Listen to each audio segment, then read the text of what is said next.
listening to the Heartland Author Podcast. I am Aaron Apollo Camp. For this episode, I had the opportunity to interview Michael LaRiccia. Michael is the illustrator of the graphic novel Planeta Blu, Rise of Agoo, which was written by Tem, spelled T-E-M, Blessed. Now I'm here with Mike LaRiccia, who was the illustrator of the graphic novel Planeta Blu, Rise of Agoo, which was written by Tem Blessed. That's T-E-M Blessed. Mike, welcome to the Heartland Author Podcast. Thank you so much, Aaron. I'm glad to be here. Now, feel free to introduce yourself to our listeners. Sure.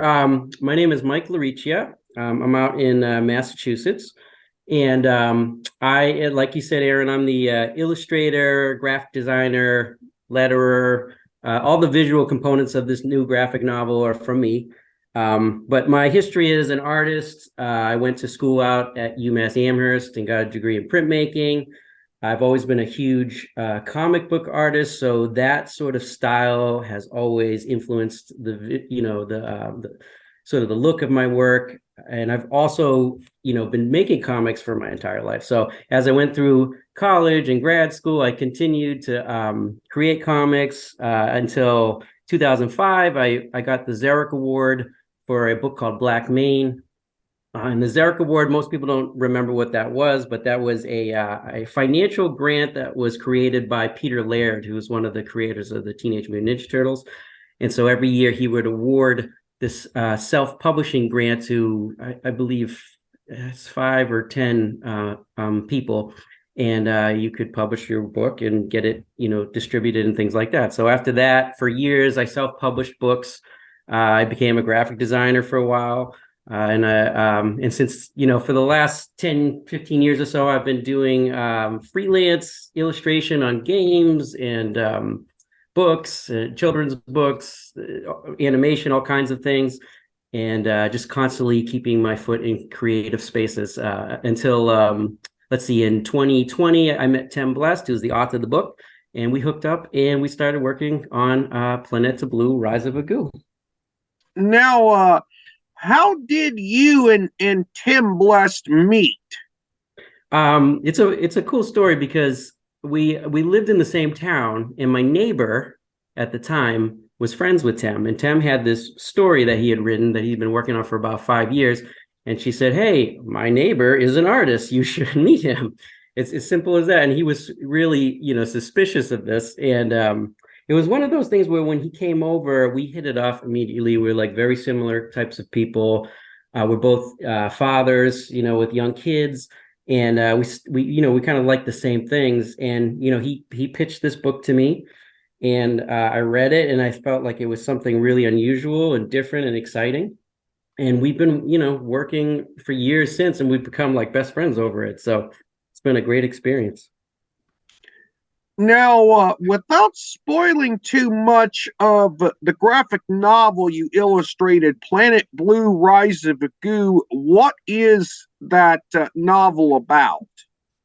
Well, it's about these 4 teenagers from New Bedford, Massachusetts, and in the very beginning of the book, they experience a sort of cataclysmic disaster that happens in front of them, where the Earth is being attacked by this sort of villain who set forth these planes to basically pollute and poison the general population. And what happens is these kids are taken underwater by these mysterious dolphins that bring them to a world underwater where they find that the animal race is actually been sort of monitoring the world and protecting it in secret. And so the book deals with this sort of environmental justice about how humans have to sort of, come and be responsible for what they've done to the planet. And these 4 kids become tasked with setting things right the best they can before the animals sort of reset the whole world. So it goes into a lot of different themes, and the adventure takes these kids throughout different parts of the world, and there's a lot of sort of fantasy-based creatures and things like that that are unexpected. and it's a really just fast-moving, exciting, unusual story that loved drawing. So Now, as you were the illustrator of the book, did you use hand-drawn illustration, computer illustration, or a combination of the two? So the way that I've been working these days is I use a Cintiq tablet, which is basically you draw directly onto the screen. I use a lot of photo reference when it comes to, because there's lots of animals in this, and we had decided earlier on that we wanted the style of the book so that, because the animals can talk to these four kids, they're able to sort of communicate. So we didn't want it to be silly. But so there was a degree of realism that I had to sort of convey so that readers would buy into the vision. So in that sense, the digital part of this is there's a lot of photo reference for the animals and settings and such. But everything else is done exclusively in Photoshop. It's, I'm drawing and coloring in there. And then in terms of laying out the book, I'm using a program called InDesign where, I'm doing the lettering and things like that. Now, what was it like to work with Tim on the book as he did the writing portion of it? Did that go smoothly, or were there some hiccups along the way? It actually went really smoothly. And I have to say, I've worked with a lot of different people, and it's very possible for it to not go smoothly. So Tem was really open to whatever, my input and vision might be to the visual representation of the book. The beginning of this process, he gave me a manuscript, and it was about 100 pages long. And so I had to go through this process. It took me about a little over a week to just sort of translate the text to what it would look like as a comic. Because, with comics, the way that you lay it out really dictates the pacing of how someone reads the story. So, and there's places where you want to do a full page spread, so it makes people stop and really appreciate, the value of that moment. And so, we met constantly. Like it was like, a couple times a week in the beginning to really iron out what was going on. But the way that I work with people is I really want to stay true to their vision of what they, what they originally saw happening with their art. And but he's been so flexible, and he really like values my opinion on stuff. So it's been a real partnership from the get-go. Now, as I understand it, there's actually two different releases of the book, the initial release and a Dark Horse comic release. Is that correct? Well, actually, so the initial release was a Kickstarter we did in 2021. So that was a successful Kickstarter. And then now the most current release is coming out November 7th. That's coming from Dark Horse Comics. So that's a reprinted version of the Kickstarter version with bonus materials and a new cover.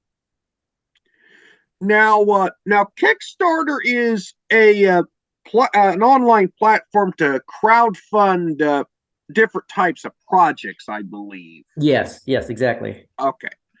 Yeah, because there might have been some of our listeners that have never heard of Kickstarter, so I did want to try to explain it as best as I can. Sure, yeah, it's a crowdfunding platform where you can build an audience before you make the financial commitment to create your product, which in our case is a book, so that you're not going in debt to make what you're making. Now, I apologize if you answered this question about a minute or so ago, but are there any differences between the initial release and the Dark Horse comic release that's upcoming? There's a few things. The Dark Horse Comics version has been edited by the Dark Horse editing team, which means that they didn't change the content of the book, but they went through and like all the grammar has been completely scrubbed through. So we had, professional editors going through that. There's a brand new cover. It's exclusive to the Dark, so it's front and back cover. And then I believe there's about 18 bonus pages that I designed, which are basically behind the scenes kind of things, and just bonus content, concept art, things like that. So there's extra stuff included in that.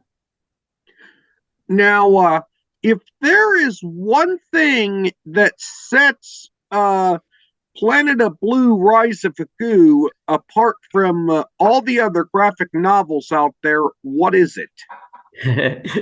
I feel like what's really special about this book is that it has a level of authenticity and sincerity that I don't feel you see in traditional commercial books. I feel like, Tem's vision is it's a really beautiful look at the power that youth have over their own destinies and within their communities. And I feel like what he did with this story is really give a sort of inspiring blueprint for not just kids but for adults too. To say, like, when things change abruptly and you are brought to task and you need to step up, like you can summon the strength within you that you may not believe you have. So I feel like there's a real content here. There's a lot that deals with environmental justice and social justice, but I don't feel like it's watered down and commercialized like a lot of what you see today.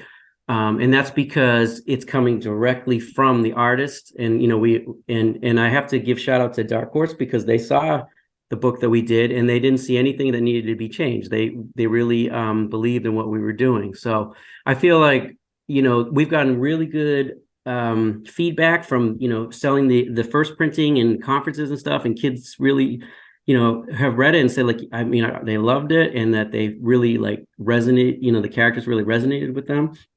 And so I for us it's about getting it out to people so they can see it and hopefully they fall in love with it like we did.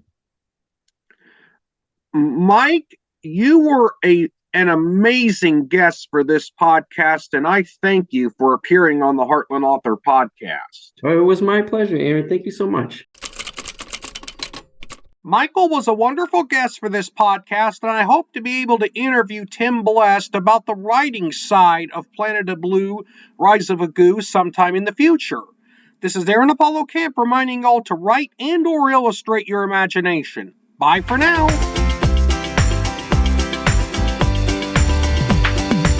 You can learn more about me and my book writing projects at campaaronapollo.wixsite.com/authoraac. You can follow me on Twitter and Facebook at authoraac and on Instagram at aacscribe. Copyright 2023, Aaron Apollo Camp, all rights reserved. This podcast episode is intended for the private listening of our audience. Any reuse or retransmission of this podcast episode without the express written consent of the podcast host is prohibited, except under fair use guidelines. Royalty-free music and sound effects obtained from https://www.zapsplat.com.